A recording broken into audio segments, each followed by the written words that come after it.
we must move on to this, the Lamborghini Gallardo.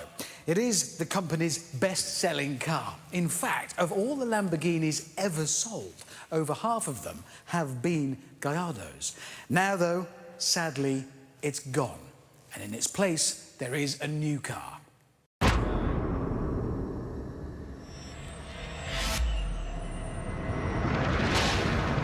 Here it is.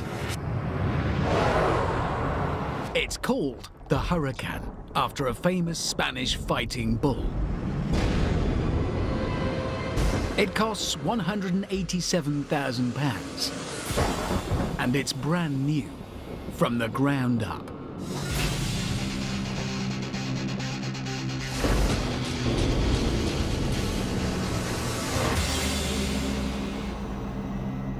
Oh, well, that's a problem right there. I could have sworn this car was bright green, but according to the options list, it's Verde Mantis. Other colours available include Arancio Borealis, Grigio Nimbus and Marron Alcestis. How's a Premiership footballer going to get his head round that? Anyway, to business.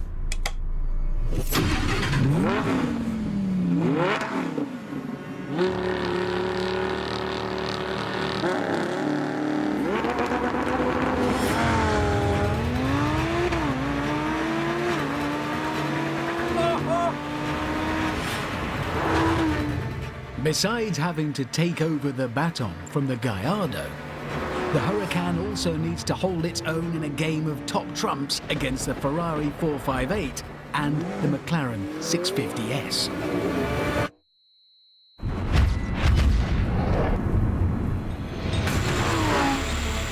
To do that, there are some very big boxes to tick. 0 to 60 needs to be around 3 seconds, which it is. Top speed needs to be around 200 miles an hour, which it is. And horsepower needs to be around the 600 mark, which it is. All of that is thanks to a heavily reworked version of the Gallardo's 5.2-litre V10. And as those revs climb, the jackhammer choir really kicks in.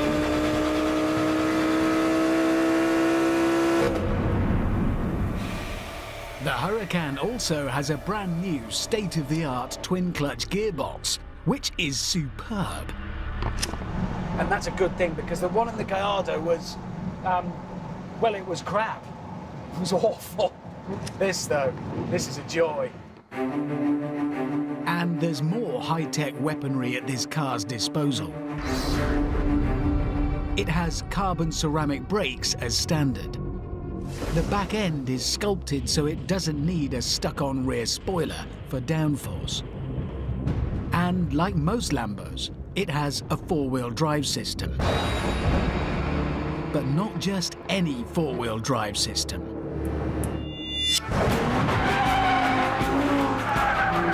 It has 3 gyroscopes on board, like you get on a fighter jet, and they're busy monitoring everything that's going on. Send all that information back to the four-wheel drive brain, and it then decides how much power to send to each individual wheel. My head hurts just thinking about how all that works. The result is, you can corner at sensational speeds. I'm glued down. The grip is astonishing. It's almost undefeatable. If slithering about is your thing, you can have some fun in the Huracan.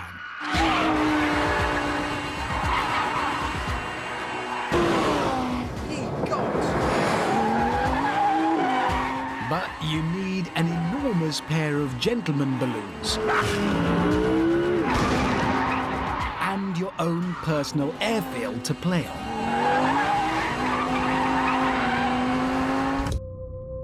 And for me, this is where the problems begin.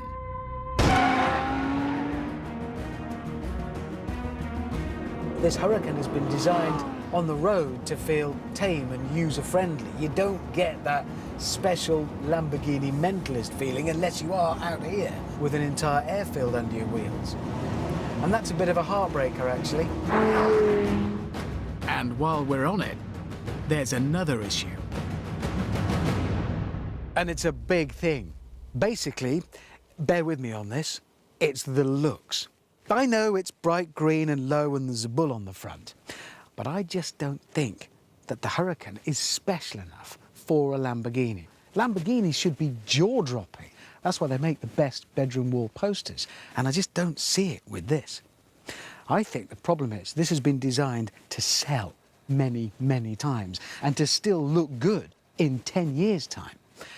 And I think for that reason, they've played it safe. Lamborghini, like every other car company, has got to shift units to survive. But I think with the Huracan, they've thrown the baby out with the bathwater.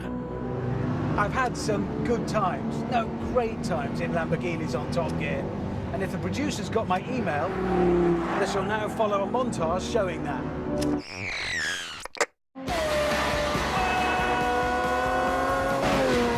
This is just so exciting! That's absolutely brutal! The most alive thing I've ever driven, it's beautiful!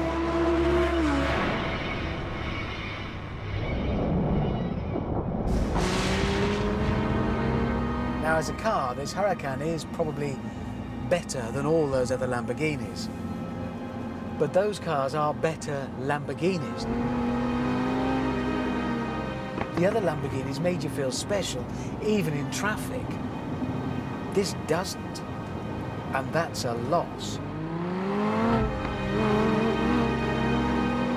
What we have here is a Lamborghini that I respect for its engineering, but love it, quiver at the very sight of it. I'm afraid not.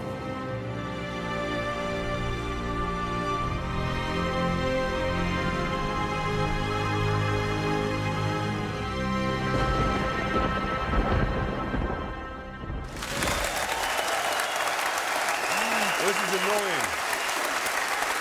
This is really annoying. Why?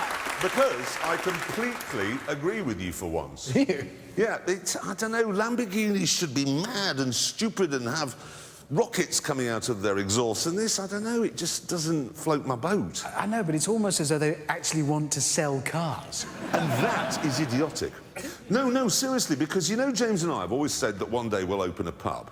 Yes. And it'll be the best pub in the world, specifically because we won't allow anyone in it. Anyone? No, nobody at all. Nobody. Now, I know an accountant would say that's a ridiculous business plan, but it'll be good because it won't be cluttered up with people with smelly bottoms wanting scampi in a basket. Yeah, but what's this got to do with Lamborghini?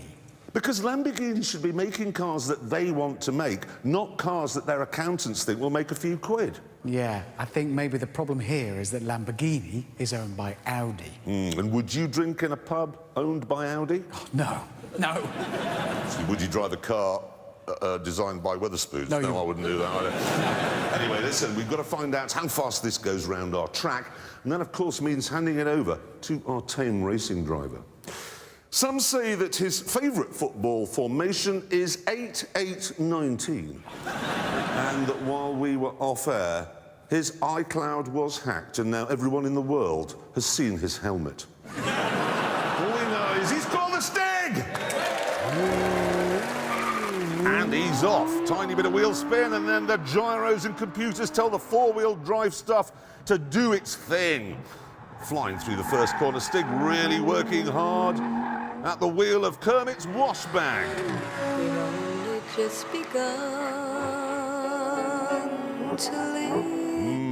Stig enjoying a smooth serving of the Carpenters there. No dramas through Chicago. Now Hammerhead. All-wheel drive cars can push wide here.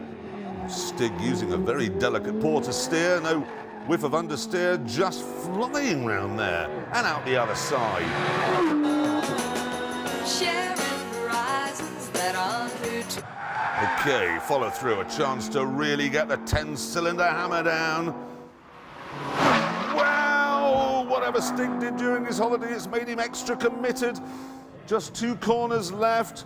Turning in with precision. Ooh, he's going to bit sideways up to Gambon. Skates it through there and across the line. This is amazing. This is truly amazing because it did it in 1:15.8, which means it goes right the way up there. Look at it. Wow. It's quicker than the McLaren MP4-12C. It's quicker than its big brother, the Aventador. And that means everything we've been saying is completely wrong. Well, no, because I still think that is good, but it would be better if it was slower, but had knives sticking out of the wheels. No, you're right, because this part of the board is where Ferraris and serious stuff should live, and Lamborghinis should be here, which, interestingly enough, look, is where the Gallardo is. Yeah.